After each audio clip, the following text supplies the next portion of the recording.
Hello mga ka-offloader sa Pinas Market, welcome back to my channel. Kung bago pa lang sa aking channel, huwag kalimutan mag-subscribe naman at pakipindot ng bell button. So maraming salamat, daghang salamat sa inyong tanan, sa mga viewers.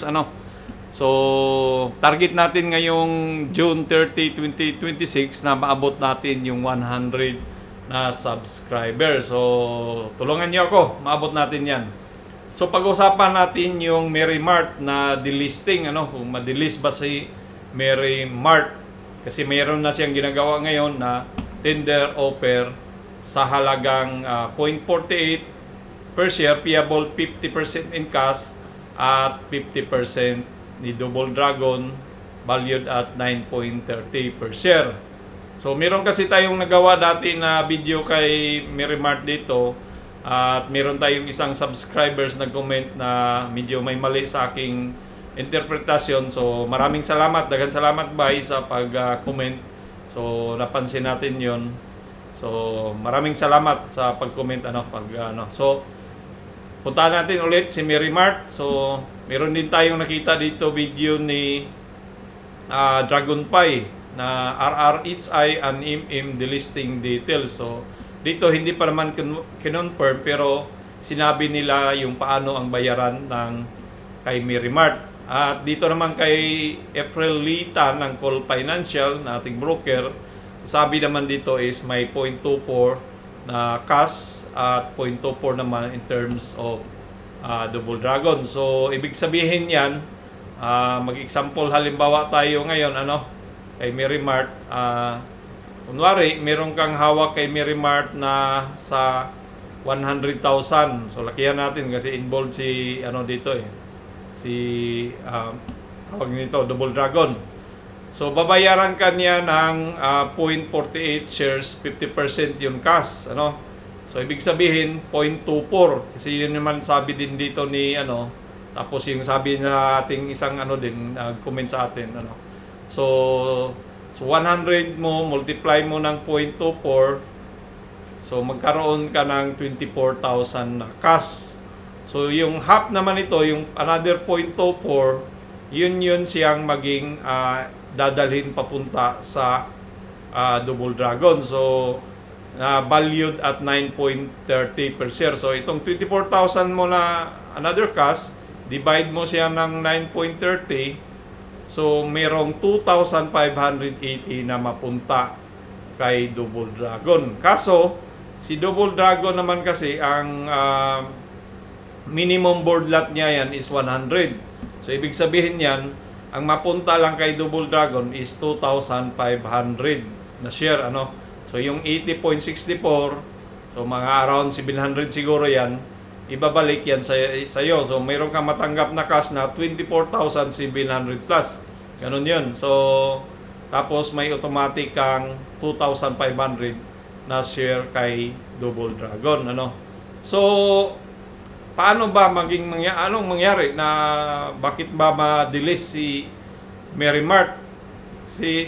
Ang nangyari kasi, ito si Double Dragon at si Mary Mart, isang company lang to eh. Isa lang yung may-ari niya. Yan si Injap ba yun? Yung may-ari niyan. Isa lang yan eh. Yung may-ari, meron dito sa sulat niya. Saan ba yun? Dito sa Mary Mart. Yan, si Injap. Saan ba yun si Injap? Yan, Injap Investment. So, yan yun siya yung may-ari ng Mary Mart saka Double Dragon. So, isang company lang yan sila, sister company. So, yun nga, bibilhin ni Double Dragon itong share. So, ang tendency diyan, kasi si Mary Mart, ang kanyang free float kasi is 20.79%. So, ang free float kasi, ito yung share na tinitrade ng nasa public, na pwede mong bilhin, pwede mong ibenta, Ganon yun. Ito yung 20.79 na ang minimum naman ng PSE na requirements para makapasok ka dito sa Philippine Stock, dapat meron kang free float na 20% minimum. So kung dapat may pataas pa, mas maganda, marami. So 20% lang. So ngayon, pag bumaba itong ano na to, itong free float mo na yan, maging 18 na, so questionably na yan siya. Hindi na siya pasok sa requirement ni Philippine Stock Market na Philippine Stock Exchange na magkaroon ng 20% na minimum. So kung nag-18 na yan, so ibig sabihin baba na talaga. So dito sinabi na so magkaroon ng could face trading suspension or eventually delisting if its public free float or public floats falls below the PSE minimum public ownership requirement. So tapos hindi pa ma-resolve yung issue na yan. So ang minimum, yun nga, ang minimum kasi is 15%, 20% ang minimum. So pag hindi napasok, naging 18 na yan, so wala na, questionably na yun. So magkaroon na ng suspension at pwedeng mapunta sa delisting. So ito yung dahilan. So malaking chance yan siya na ma-delist talaga kasi yun nga, ang free float kasi ni ngayon is 20%, tapos nag-umpisang bumili si Double Dragon, bibili siya. So mababawasan tong na yan, di ba? Yung 20.79. So kaya sila ni ang mga ito si Cole ay at least kung cash ibinta mo siya sa open market, may matanggap kang buong cash, tapos bilhin mo sa ibang mga share. So at least kung gusto mo rin naman talaga si Double Dragon, di ba? Na gusto mong pumunta doon, mawak ganon.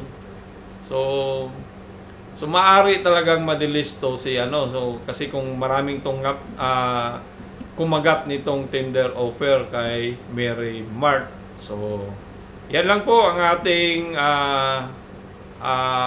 ating ni-revise. Tawag ba yan? Ni-revise na ating interpretasyon kay kasi na-correct natin. So gusto kong ma-correct. Mahirap yung Maraming salamat, daghang salamat sa inyong tanan. Sana may tuloy-tuloy ang inyong panood sa ating mga videos na ginagawa. Araw-araw meron tayong ina-upload diyan sa mga Philippine Stock Market. So huwag kalimutan, kung hindi ka pa nakapag-subscribe, pindot ng subscribe button at bell button naman. Maraming salamat. Adios mi amigos, mi amigas, babus.